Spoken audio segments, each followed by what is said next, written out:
ଲୋକମାନଙ୍କର ବୃତ୍ତିକୁ ନେଇ ଆମ ସମାଜ ପ୍ରତ୍ୟେକ ବୃତ୍ତିକୁ ଭିନ୍ନ ଭିନ୍ନ ନାମରେ ନାମିତ କରିଛି।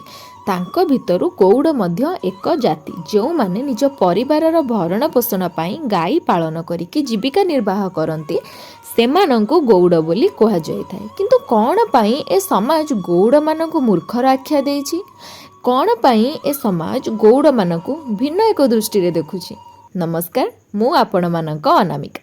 ଆପଣମାନଙ୍କୁ ସ୍ୱାଗତ କରୁଛି ଆଉ ଏକ ନୂଆ ଅଧ୍ୟାୟକୁ। ଗୋରୁ ପାଳନ ବା ଗୋ ପାଳନ କରିବା ଗୌଡ଼ ଜାତିର କର୍ମ। କେବଳ କର୍ମ ତ ନୁହେଁ, କର୍ତ୍ତବ୍ୟ ଏବଂ ଧର୍ମ ମଧ୍ୟ ଅଟେ। ଗୋପାଳନ କରୁଥିବା ବ୍ୟକ୍ତି ସଦାବେଳେ ଶାନ୍ତ, ସରଳ ବିଶ୍ୱାସୀ ଏବଂ ଦୟାଶୀଳ ହୋଇଥାନ୍ତି। ଗୋ ପାଳନ କରୁଥିବାରୁ ଏମାନଙ୍କୁ ଗୋପାଳ ବା ଗୌଡ଼ ବୋଲି କୁହାଯାଏ। ଯିଏ ଗାଈକୁ ପାଳନ କରେ, ଯିଏ ସୁରକ୍ଷା କରେ ଏବଂ ସମ୍ମାନ କରେ, ସିଏ ହିଁ ଗୌଡ଼ ହୋଇଥାଏ। ଗୌଡ଼ କୌଣସି ଜାତି ବା ସମାଜ ନୁହଁ।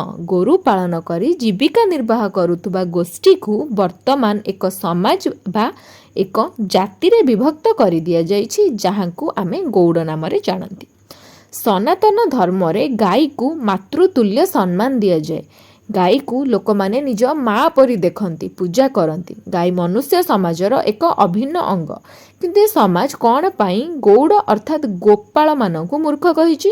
ଆପଣଙ୍କ ମନରେ ପ୍ରଶ୍ନ ଆସୁଥିବ ଯେ ଯିଏ ଗାଈ ପାଳନ କରେ ସେ କ'ଣ ମୂର୍ଖ? ଯଦି ହଁ, ତେବେ ଭଗବାନ ଶ୍ରୀକୃଷ୍ଣ ଗୋବିନ୍ଦ ଗୋପାଳ ଯିଏ ସମଗ୍ର ସଂସାରକୁ ଗୀତା ଜ୍ଞାନ ଦେଇଛନ୍ତି, ସେ କ'ଣ ମୂର୍ଖ ଥିଲେ? ଦୁଷ୍ଟ କ୍ଷତ୍ରିୟମାନଙ୍କ ସଂହାରକ ଋଷି ଶ୍ରେଷ୍ଠ ମହର୍ଷି ଭୃଗୁଙ୍କ ନାତି ଭଗବାନ ପରଶୁରାମ ସେ କ'ଣ ମୂର୍ଖ ଥିଲେ? ଗୁରୁକୁଳ ଆଶ୍ରମ ଏବଂ ଗୋଶାଳାରେ ଗାଈମାନଙ୍କର ସେବା କରୁଥିବା ଋଷି ମୁନି ଏବଂ ବିଦ୍ୟାର୍ଥୀମାନେ କ'ଣ ମୂର୍ଖ ଅଟନ୍ତି?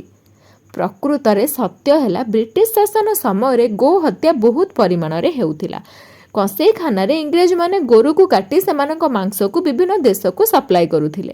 ସେହି ସମୟରେ ହିନ୍ଦୁମାନେ ଗୋ ହତ୍ୟାର ବହୁତ ବିରୋଧ କରିଥିଲେ। ଏମିତିରେ ଦେଖିବାକୁ ଗଲେ ହିନ୍ଦୁ ଏବଂ ଅନ୍ୟ ଧର୍ମ ମଧ୍ୟରେ ଅନେକ ପାର୍ଥକ୍ୟ ରହିଛି। ଯେଉଁଠି ଆମେ ଗାଈଙ୍କୁ ରୁଟି ଖାଇବାକୁ ଦିଅନ୍ତି, ସେହି ଜାଗାରେ ଅନ୍ୟ ଧର୍ମର ଲୋକମାନେ ରୁଟି ସହିତ ଗାଈକୁ ଅର୍ଥାତ୍ ଗୋ ମାଂସକୁ ଖାଇଥାନ୍ତି। ଇଂରେଜମାନେ ଗୋ ପୂଜନକୁ ବିରୋଧ କରି କହିଲେ କି ଗୋଟିଏ ଜନ୍ତୁ କିପରି ମା ହୋଇପାରିବ? କିନ୍ତୁ ହିନ୍ଦୁ ସମାଜ ଏହାର ବିରୋଧ କରି ଇଂରେଜ ସରକାର ବିରୋଧରେ ଯିବାରୁ ଇଂରେଜମାନେ ଏହାକୁ ସହ୍ୟ କରିନପାରି ପ୍ରଚାର କରିବାକୁ ଲାଗିଲେ ଯେ ମୂର୍ଖମାନେ ଗାଈକୁ ମା ବୋଲି ଡାକନ୍ତି ଏବଂ ଯିଏ ମୂର୍ଖ ସିଏ ହିଁ ଗୋପାଳନ କରେ, ସିଏ ହିଁ ଗାଈକୁ ପୂଜା କରେ। ପ୍ରକୃତରେ ଗୋପାଳନ କରୁଥିବା ଗୌଡ଼ ସମାଜ ମୂର୍ଖ ଅଟେ ନାହିଁ। ସେମାନେ ଆମ ସମାଜର ଏକ ଅଭିନ୍ନ ଅଙ୍ଗ। ସେମାନେ ତ ଆମ ଭଗବାନ ଶ୍ରୀକୃଷ୍ଣଙ୍କ ବଂଶଜ। ମୂର୍ଖ ନୁହନ୍ତି ସେମାନେ, ବରଂ ଆମ ହିନ୍ଦୁମାନଙ୍କ ପାଇଁ ଏକ ଗର୍ବ, ଏକ ଗୌରବର ପ୍ରତୀକ ସେମାନେ। ଆଶା କରୁଛି ଭିଡ଼ିଓଟି ଆପଣମାନଙ୍କୁ ନିହାତି ଭାବରେ ଭଲ ଲାଗିଥିବ। ଭିଡ଼ିଓଟି ଭଲ ଲାଗିଥିଲେ ଭିଡ଼ିଓରେ ଲାଇକ୍ କରିକି କମେଣ୍ଟ କରିବାକୁ ଭୁଲିବେନି ଏବଂ ତା ସହିତ ମୋ ଚ୍ୟାନେଲକୁ ସବସ୍କ୍ରାଇବ୍ ମଧ୍ୟ କରିନେବେ। ରହିଲି, ନମସ୍କାର।